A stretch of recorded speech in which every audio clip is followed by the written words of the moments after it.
नमस्कार, मैं हूं आपके साथ शिप्रा झा और आप देख रहे हैं न्यूज़ 18 बिहार झारखंड का डिजिटल प्लेटफॉर्म।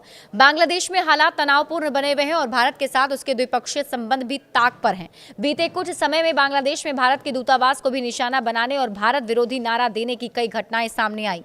इसके साथ ही लगातार अल्पसंख्यकों के साथ हो रही हिंसा को लेकर भी भारत में काफी नाराजगी है।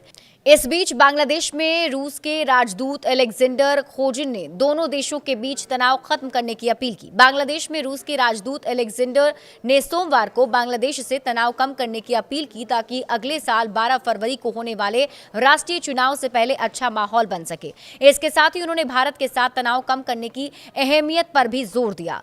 बांग्लादेश में रूसी राजदूत ने कहा कि ये जितनी जल्दी हो उतना अच्छा है। उन्होंने कहा कि वे दो देशों के आपसी रिश्तों में दखल नहीं दे रहे हैं, लेकिन उन्हें लगता है कि ऐसा कोई रास्ता निकालना समझदारी होगी जिससे तनाव मौजूदा स्तर से आगे ना बढ़े।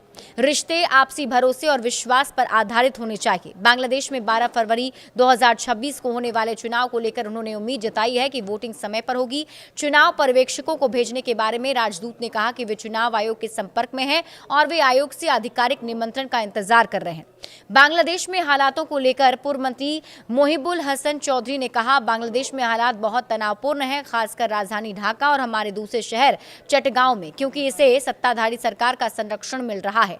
वे कुछ चरमपंथी पार्टियों और संगठन को रोजाना बाहर आने और अराजकता फैलाने में मदद कर रहे हैं या उकसा रहे हैं, इसलिए हालात काफी अस्थिर बने हुए हैं क्योंकि चुनाव नजदीक आ रहे हैं। उन्होंने कहा, ऐसा लगता है कि वे कम से कम चुनाव का शेड्यूल टालना चाहते हैं और अपनी सत्ता बनाए रखना चाहते हैं। इसी बात को ध्यान में रखते हुए वे अपना आंदोलन जारी रखे हुए हैं। उनके पास कुछ यूट्यूब और ऐसे लोग हैं जो ऑनलाइन मंच पर आकर भड़काते हैं, जिन्हें लगातार लोगों को उकसाने के लिए कहा जा रहा है।